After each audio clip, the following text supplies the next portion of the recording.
pameran herbal Deska. Ini sengaja buat foto apa sih ini? Dewi Sartika Privat Course ya. Iya. Aku Denis ngomong pameran herbal ini macam-macam ramuan. ini kan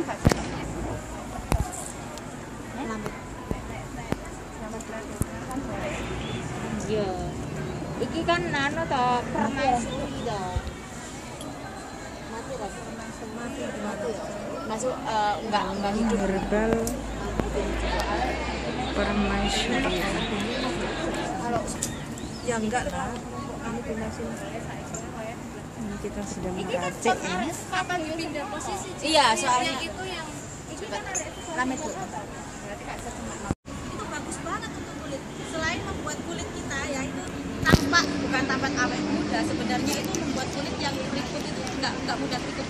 Kencang. Ada anti iya, ada anti aging namanya, ya kan? Jadi kalau kalian pakai rosemary itu selain aromanya bikin kita tenang ya, terus apa? Rosemary ini juga bagus banget untuk menghangatkan badan. Jadi misalnya badan kita lagi besi atau mungkin kita terkena flu, ada tehnya sendiri nih. Kalau ini kan nggak enak diminum sendiri, ya. Nggak enak. Nah, iya, namanya kan buat aroma. Iya, buat aroma ini kan ya. Itu nek orang-orang sini gak diminum ya teh. Itu ngono itu diminum. Direndam, diminum kayak teh. Ya. Kalau kayak gini Rek ya, aku punya bunga sakura, katanya sakura itu bisa memutihkan wajah. Langsung pakai masker. Batuk kan ya wajahnya, ya ora? Batuk. Ya. Jadi ini tuh biasanya kalau dalam posisi kayak gini itu dipakai untuk steam wajah. Ini bisa. Semua di sini tuh bisa. Kayak bunga talam ini ya. Kalau misalnya sampean ada sebutin, ada mungkin apa sakit-sakit di area dalam rumah gitu ya, itu bisa minum bunga talam ini. Ya, paham ya? Jadi kalau nggak bisa tidur, ini kosmetik untuk area mata. Jadi setiap bahan ini memiliki kandungan masing-masing. Misalnya, oh ini mawar untuk apa Kak Jose gitu ya? Oh ini mawar bisa misalnya sampean lagi apa? Nggak bisa tidur atau anemia. Ya anemia bisa, nggak masalah, nggak ada efek. Anemia tuh pusing banget itu ya, butuh malam tuh nggak bisa tidur gitu ya, kayak pikiran tuh kacau ya, stresnya tinggi kayak gitu tuh bisa minum minuman dari ini semua tuh bisa. Area sini tuh bisa. Ini bunga-bungaan. Ada yang tanya nggak? Jadi kalau bikin jamu ya, itu kan juga ada, kenapa saya suruh bikin dulu? Samen bikin aja deh jamu gitu ya. Bikin dulu nanti saya lihat. Nah, kalau samen diberi racikan kok sudah pas kok nggak enak ya Kak Jesse? Kan saya sudah nggak isomer kenapa? Tapi kalau nggak enak dulu, itu nanti saya tanya, ini kok jamunya bisa begini? Ini takarannya berapa? Kalau misalnya kok ini ada kayak terlalu kental pun, apa rasa-rasa yang bikin rasanya kayak hambar misalnya kayak gitu. Jadi bikin jamu itu juga nggak bisa sembarangan. Kayak kemarin saya ada beli jamu apa gitu loh ya dari ini. Rasanya mati pet, udah nggak enak sama sekali. Karena apa? Dia pakai godong salam. Ya, nggak boleh kalau ada jamu ya jamu kembang minuman Wedang uwo. wedang owo ya, wedang owo ya. Wedang owo dikasih godong salam ya, godong salam itu kan ya mati, nggak ada rasa loh ya. Jadi kalau bikin jamu owo ya, ini apa yang mau dihidupkan? Konirnya mati, jahenya mati, semua rasa itu mati karena godong salam. Terus kalau saya terus terang nggak suka jamu itu terlalu cair banget ya. Hanya mengandalkan warna yang bagus. Untuk apa? Ya, jamu itu bukan hanya warna yang harus bagus, tapi juga rasa. Ya, saya pernah bikin jamu cengkeh-cengkehan loh. Semua rasa jahe, rasa apapun itu sudah mati, nggak ada rasa apa-apa, kecuali rasa cengkeh. Jadi hati-hati banget. Seberapa porsi kita menggunakan daun salam ini? Ya, daun salam yang bagus itu daun salam yang gimana untuk jamu? Yang fresh. Saya nggak mau kalau daun apa kering-keringan kayak gitu langsung dipakai jamu. Nggak mau. Kalau yang masih fresh ya, itu sedikit aja. Hanya untuk aroma aja. Jadi jangan sampai salam ini bisa mematikan rasa. Paham ya? Itu caranya bikin jamu. Jadi dikira-kira kayak misalnya cengkeh mau menghidupkan rasa yang mana? Kunirnya, jahenya, apa-apa. Kalau misalnya mau ngasih cengkeh hanya untuk khasiat, ya kasih aja segini, kan khasiat, ya kan? Berarti nggak harus rasanya itu malah mati karena cengkeh itu mau, gitu loh. Paham ya? Kalau untuk bunga-bunga ini tidak ada pengaruhnya, ya. Mau dicampur-campur gini, dipakai steam aja bagus. Mau di apa campur-campur gini untuk apa misalnya, anu Kak Jos aku nggak bisa tidur lah, aku pengen relaks juga kan aku udah terlalu stres banget. Boleh lah pakai ramuan bunga-bungaan. Oh, ya, ini ada 9 macam bunga kayak gitu ya. Bunga matahari. Ini ya melati garing banget kita enggak. Ada ini ya, saya punya melati, tapi melatinya itu aromanya masih bagus. Jadi aroma melatinya itu hidup ya. Kalau ini sudah nggak hidup ya, dipakai jamu itu nggak ada aroma, nggak ada aroma sama sekali, nggak mati lah aromanya. Hah? Melati ya fungsinya banyak ya, untuk kecantikan juga ya. Kalau misalnya itu kan untuk campuran-campuran, tapi kalau melati nyel sampean ombe, kemungkinan nanti malam tuh sampean pusing karena kurang tekanan darahnya jadi turun ya. Jadi setiap bahan ya, kapan saya harus pakai misalnya ini, kapan harus pakai bunga sakura, itu nggak moro-moro niru di YouTube ya. Terus moro-moro jahe dipakai masker wajib ya, nggak boleh ya. Terus ada kunyit, waduh kunyit memutihkan wajah, gue ngomongnya di luar tidak wajah, nggak boleh. Kenapa kita itu tetap harus pakai kosmetik ya? Karena di dalam kosmetik itu sudah ada tambahan misalnya moisturize, ya kan? Dia tidak pure bahan mentah. Conir itu akan conir itu ya, walaupun dia herbal, dia tetap punya reaksi kimia, ya kan? Kalau misalnya sampean ya lemon buat taplokno di wajah, jarine lemon ini mengurangi wajah berminyak, ya kan? Wajahnya jadi nggak berminyak. Tidak bisa ya, wajahnya hancur mumur tak? Ya karena terlalu banyak asam. Ya, lalu dia kayak merah-merah atau mungkin dia empatah, sakit banget lah, wajah tertek-tertek gitu. Nah itu nggak boleh ya, tetap kalian harus punya moisturize. Makanya kenapa kalau ada orang tanya, Kak Jos aku mau bikin masker dari lemon, oh ya. Nomor 1, kalau kalian ingin membuatnya, pastikan kalian paham dulu kondisi kalian. Jadi kondisi kulit itu tahu dulu. Jangan pernah menyarankan orang lain. Misalnya, Mbak, Saman itu wajahnya begini loh. Tiba-tiba mendiagnosa orang. Ya. Dirinya belum tentu bisa kok ya mendiagnosa kulit, kok moro-moro mendiagnosa orang, itu nggak boleh. Coba kayak aku gawe lemon aja. Karena setiap orang kan punya karakter kulit yang berbeda-beda, ya kan? Jadi nggak boleh kayak gitu ya. Itu kulit manggis.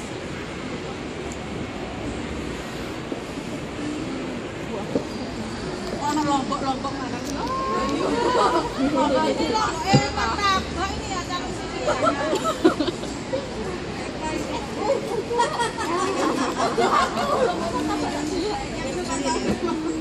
Coba ya. Ini ada kulit manggis. Ya. Apakah kulit manggis seperti ini boleh dipakai jamu? Ayo. Tidak boleh. Ya. Jadi ini kan sudah terlanjur kering, nggak apa-apa. Ini kan cuma untuk pameran ya. Sebenarnya walaupun sampean jamu saya sudah pernah cerita ya bahwa jamu itu daun sirsa. Daun sirsa itu ada 3 kan? Ya kan? Ada muda, ada yang matang banget, hijau banget ya, ada yang separuh, sedang, medium ya, ada yang medium. Nah itu aja fungsinya udah beda kok. Ya, jadi kita tidak boleh misalnya aku kena asam urat ya, terus aku langsung ngambil daun sirsa yang kuat. Akibatnya apa? Aku kena ambeien, nggak bisa BAB. Ya, jadi kalau misalnya cuma kena asam urat, boleh ambil yang muda atau mungkin yang medium.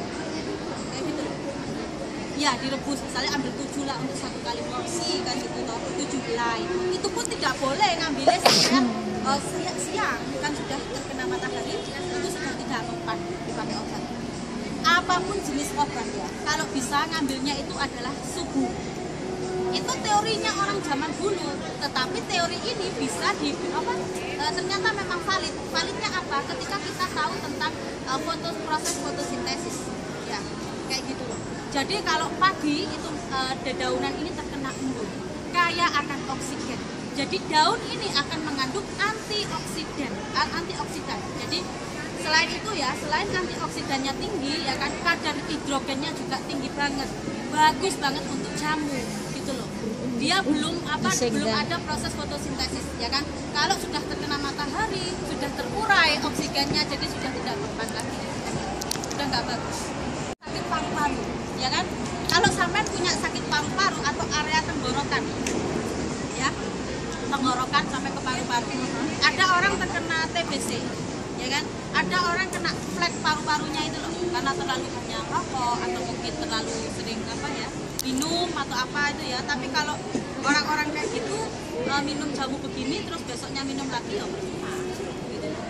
Memang ini sangat bagus di area tenggorokan. Jadi biasanya dokter-dokter itu bilangnya adalah untuk obat ekspektoran gitu ya, mengandung ekspektoran ya, maksudnya untuk di area situ. Tapi nggak gini caranya ya.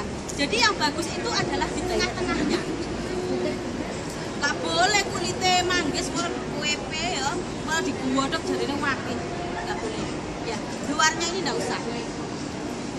Jadi tengah-tengah itulah yang obat. Setiap tumbuhan itu tidak bisa serta-merta kita pakai untuk obat ya. Ini loh yang orang zaman dulu itu pinter ya, lalu dicontoh oleh orang zaman sekarang, tapi mereka tidak berhati-hati kayak gitu, paham ya? Ya harus dikeringkan dulu. Kalau daun sirih ini kan tadi campurannya di sini sebenarnya ya, ada sirihnya, paham ya? Antibakteri, antiseptik, diratus itu. Itu ada kembang kenanga, terus ada cengkeh ya, ada sebenarnya itu ada yang kurang bahannya, ada yang kurang, cuma enggak apa-apa, segitu aja udah oke kok. Iya kan gini toh sebenarnya, nih kalau tambahan bahan kayak gitu ya. Terus kalau misal Kak Jose saya mau bikin jamu ini menstruasi ya, itu kok dileben gitu ya sampai sakit banget ya. Ya ini kan jamunya untuk menstruasi, kasihlah ini 3 ya. Nah ini kalau bisa itu kalau bikin jamu jangan beli yang gede gini Ren, itu bukan kalau saya itu bonggolnya itu, bonggole konir itu yang untuk jamu. Kalau ini cuma untuk minum-minuman aja ya. Jadi bonggole konir itu ya, itu yang bagus untuk jamu, dikasih aja 3 gini udah bagus kok ya. Jadi kenapa sih Kak kok harus pakai jamu ini gitu ya? Jadi itu untuk menetralisir rasa sakit ya. Kalau misalnya punya riwayat asam lambung, nggak usah pakai ini loh, nggak usar pakai asam. Kunyit sama gula batu nggak apa-apa, atau gula Jawa batok ya, gula kerek. Saya lebih suka gula kerek. Kerek itu yang zaman dulu. Aren ya. Aku belum.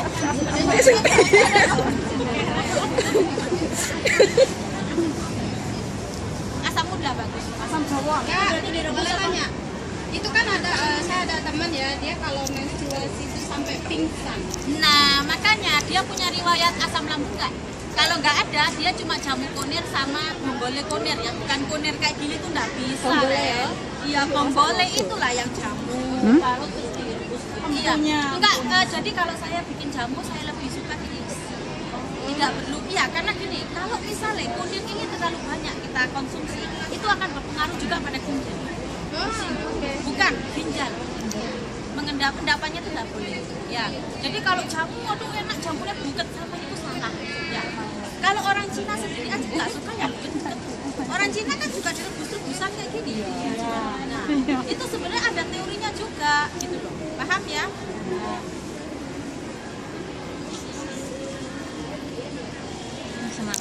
Mendingan ini ada Angelika ini kalian boleh mencium. Seperti apa sih bau yang merah? Besok anak minggu ya. Nah, ini dia. Berjemur lah Bu, penireng. Ngeluh Pembuang lemak nasi ini mestinya dikasih reptah aku ngeluh. Nah, ini ada cerita tentang Artemisia. Ya, jadi Jadi gini, di Cina kemarin kan ya rame tentang corona. Sini dulu, nanti dulu, nggak rame. Jadi apa? Kan kemarin ngomong tentang corona. Panas banget ya, nggak apa-apa lah. Sebentar lagi selesai. Iki panas membakar. Iyalah, matahari itu sehat kok. Jadi gini apa? Saya kan baca berita. Ada orang apa Amerika ya atau Presiden Trump itu, bahkan Jokowi juga itu berkata bahwa obatnya corona adalah ini. Tapi sama orang Cina kan dirahasiakan, ya kan? Lalu ada omongan bahwa sebenarnya obatnya corona itu bahannya itu dari artemisia ini. Ada biji aprikot kayak gitu-gitu. Oh, itu dijadikan sebuah apa kayak kapsul kayak bahkan injeksi juga. Jadi di Cina itu sekarang itu kedokterannya semakin berkembang. Jadi mereka sudah tidak lagi menggunakan obat kimia ya, obat kimia aja enggak. Jadi mereka juga menginjeksi seseorang itu dengan obat herbal. Itu luar biasa di Cina sekarang. Karena mereka juga mulai menghindari obat-obatan kimia ya. Efeknya kan juga berat banget. Kalau penyakit itu semakin tinggi ya, terus obatnya ini kan juga semakin tinggi. Lah resikonya itu juga bisa ke jantung, ke segala ruas area dalam. Iya. Jadi sekarang lebih banyak menggunakan obat-obatan herbal juga. Ya gitu. TCM itu semakin berkembang di Cina. Tahu TCM itu apa? Tahu nih. Jadi pengobatan tradisional gitu loh. Ini tradisional pesisir. Panas sih ya. Apalagi? Minyak. Ya kalian wangi semua. Nah kalau bau badan ya, ini kan ada daun mint, ya kan? Ini kucing punya siapa ini? Punya siapa? Kami di baterai. Saya minta Kamera ya. Daun mint ya kan? Daun mint apa kemangi? Kemangi. Ya Allah, kemanginya alun sampai. Boleh pakai ini, boleh pakai daun mint ya. Sebenarnya fungsinya sama aja ya. Itu bagus untuk bau badan ya. Jadi sering-sering ya sesekali lah ya minum jamu-jamuan kayak gitu. Di sini juga ada kok, di lalat juga ada. Ini pakai sambal, pakai bawang. Kunci soro ya. Ini kunci soro bagus untuk merapatkan juga ya. Kunci soro. Kunci ya bagus juga jamunya untuk merapatkan vagina ya, terus untuk area dalam rahim, membersihkan rahim juga ya bagus.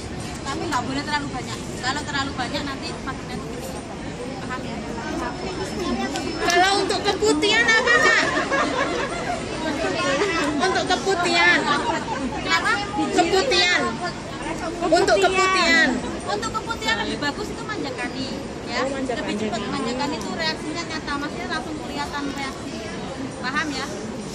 Udah selesai? Udah selesai? Bu Joko ya? Bingsai. Enggak usah, Wes. Enggak apa-apa ya. Terus apa lagi yang belum?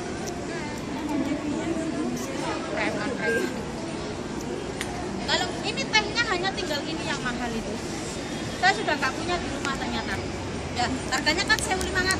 Wow. Iya, $1.500 Hongkong. Teh kuno dari Cina. Ya.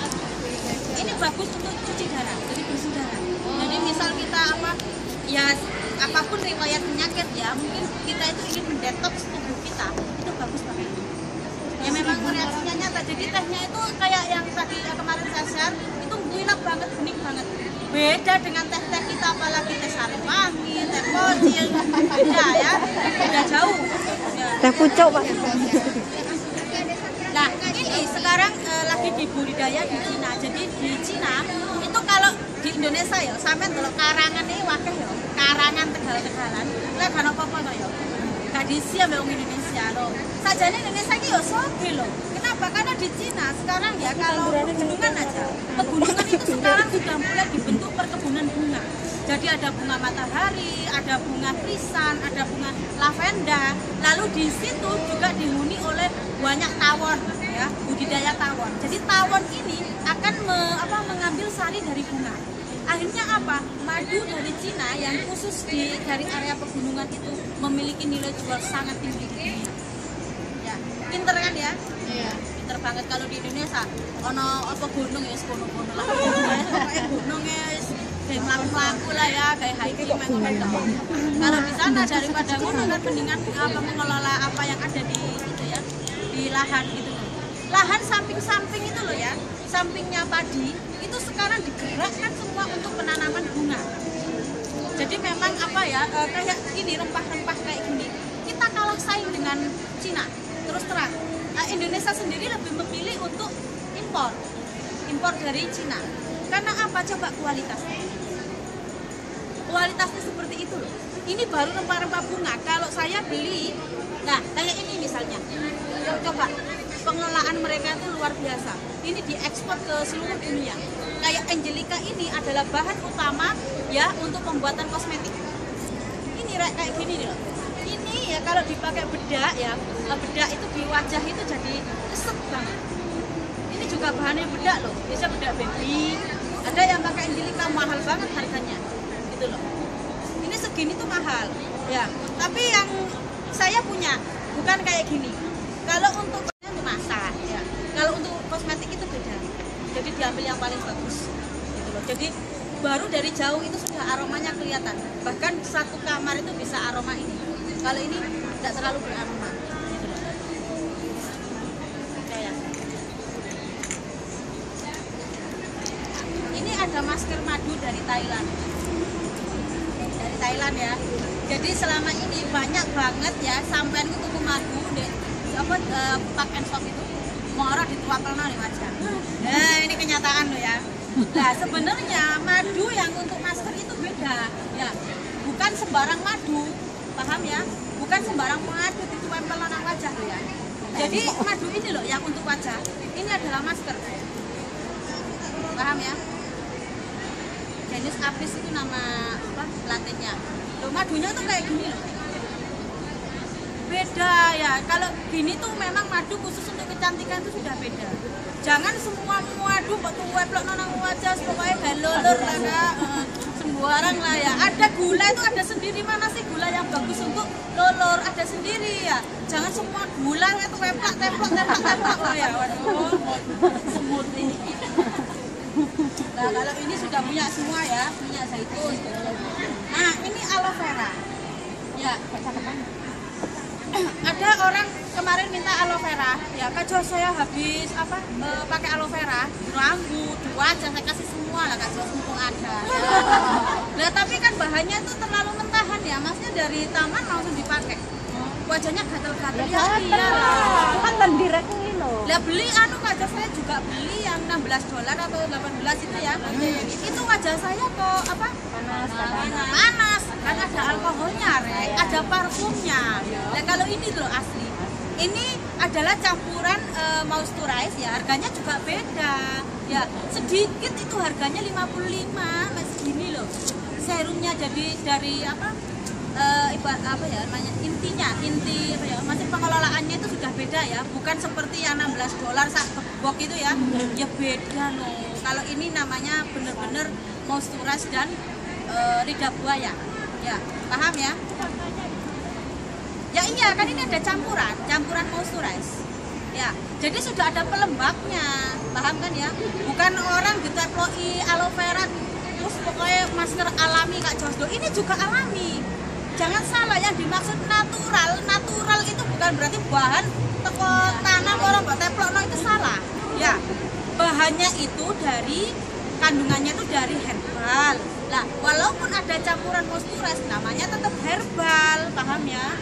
Ya jadi bukan herbal berarti dari situ langsung iya. Terus ini minyak kelapa. Jadi saya sendiri juga suka bikin minyak ya, minyak kelapa. Ya iya. Ya itu berarti kan kenapa? Ya agak-agak kuning sedikit. Itu minyak. Kalau misalnya yang gini itu minta